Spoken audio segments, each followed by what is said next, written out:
Hi hello नमस्कार. तर आपल्या चॅनलवरच्या आणखीन एका नवीन ब्लॉगमध्ये मी मयुरी तुमचं खूप सारं स्वागत करत आहे. तर कसे आहात? आय होप सगळे मस्त आणि मजेत असाल. तर नवीन दिवसाची नवीन छान अशी सुरुवात झालेली आहे आणि आज आहे रविवार आणि आम्ही आलेलो आहोत जेजुरीला. तर श्रावण महिन्यातला पहिलाच रविवार आहे आणि मी म्हणजे माझ्या फॅमिलीसोबत आलेले आहे जेजुरीला. तर तुम्ही पाहू शकताय कसला सुंदर असा व्ह्यू दिसतोय आणि मी संपूर्ण आज पूर्ण मंदिराची टूर देणार आहे. संपूर्ण जेजुरीचं म्हणजे खंडेरायाचं प्लस आपल्या मंदिराच्या भोवतालचा सर्व म्हणजे ए टू झेड मंदिराचा संपूर्ण व्लॉग शूट करून तुम्हाला दाखवणार आहे. तर व्हिडिओ कुठेही स्किप न करता शेवटपर्यंत पाहत राहा आणि चॅनलवरती नवीन असाल तर चॅनलला सबस्क्राईब करा. आवडलाच व्हिडिओ तर लाईक करायला विसरू नका आणि शेअरसुद्धा करा. तर चला तर मग जास्त वेळ न घालवता आपण आपल्या व्लॉगला सुरुवात करूयात. या व्हिडिओमध्ये मी तुम्हाला संपूर्ण जेजुरीच्या म्हणजे खंडोबा दर्शन प्लस खंडोबाच्या मंदिराविषयी थोडीशी माहिती सांगणार आहे आणि खूप छान पद्धतीने जी की मलाही आजपर्यंत माहीत नव्हती अशी माहिती. तर चला तर मग जास्त वेळ न घालवता मी आता आपल्या एका संपूर्ण खंडोबा दर्शन व्हिडिओला सुरुवात करते.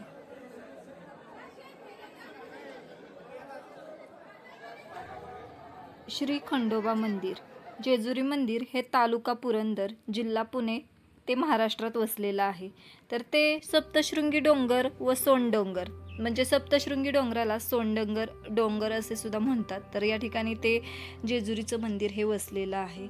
सुमारे 718 मीटर 2400 फूट सुमारे 350 ते 400 पायऱ्या असणारं हे मंदिर आहे. खंडोबा देव हा कोण आहे याविषयी आपण थोडक्यात पाहूया. खंडोबा हे भगवान शिवाचे युद्धशील रूप आहे. त्यांना युद्धाचे दैवत, लोकदैवत आणि विविध समाजाचे कुलदैवत मानले जाते. मुख्य समाज म्हटलं तर आपण बघतो ना तर धनगर, माळी, लिंगायत, मराठा, वासुदेव, कुंभार व इतर अजून भरपूर सगळ्या समाजातील लोक खंडोबाला आपले कुलदैवत मानतात.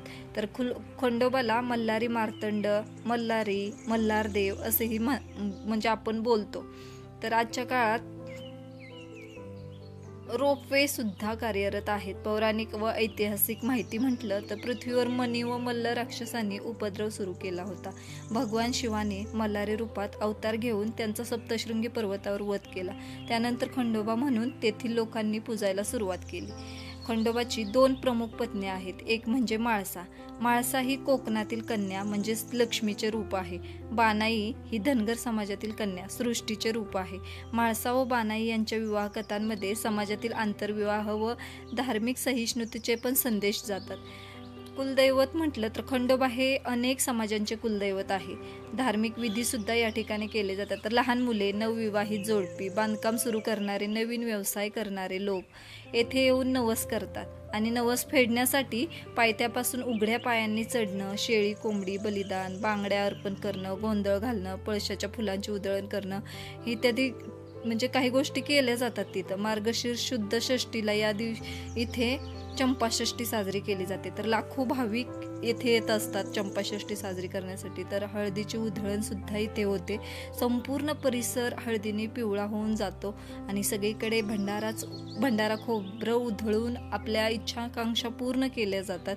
तर गोंधळ सुद्धा काही लोक गोंधळ वगैरे लग्न झाल्यानंतर इथे येऊन घालतात. तर शिवाची अतिशय मनोभावे पूजा केली जाते. म्हणजे हेच शंभू महादेवाचं दुसरं रूप आहे म्हणजे मार्तंड मल्हारी. महाद्वार आणि दीपमाळ, पळशाच्या फुलांची उधळण फोटोंसाठी प्रसिद्ध. मंदिराच्या मागच्या बाजूला डोंगरकडा व पॅनोरॅमिक दृश्य, सायंकाळचा सूर्यास्त व प्रांगणातील दीप सुद्धा आहे. आणि इथे पाहू शकताय तुम्ही अशा रांगेने दर्शन घेतलं जातं. तर 1 ते 1.5 तास जातो संपूर्ण रांगेमध्ये दर्शन घ्यायला. तर तरीसुद्धा भक्त भाविक अतिशय मनोभावे येथून दर्शन घेऊन परतीला निघतात. पाहू शकता तुम्ही, गर्दी तर प्रचंड मोठ्या प्रमाणावर इथे असते. तर आतमध्ये जाऊन गाभाऱ्यातील दर्शन घेण्यात काही वेगळीच मजा असते. तर सगळेजण आतमध्ये जातात. तर आम्ही सुद्धा आतमध्ये जाऊन गाभाऱ्यात खंडोबाचं, मार्तंड मल्हारीचं दर्शन घेतलेलं आहे. आणि मी माझ्या आयुष्यात पहिल्यांदाच खंडोबाचं दर्शन आतमध्ये गाभाऱ्यामध्ये जाऊन घेतलेलं आहे.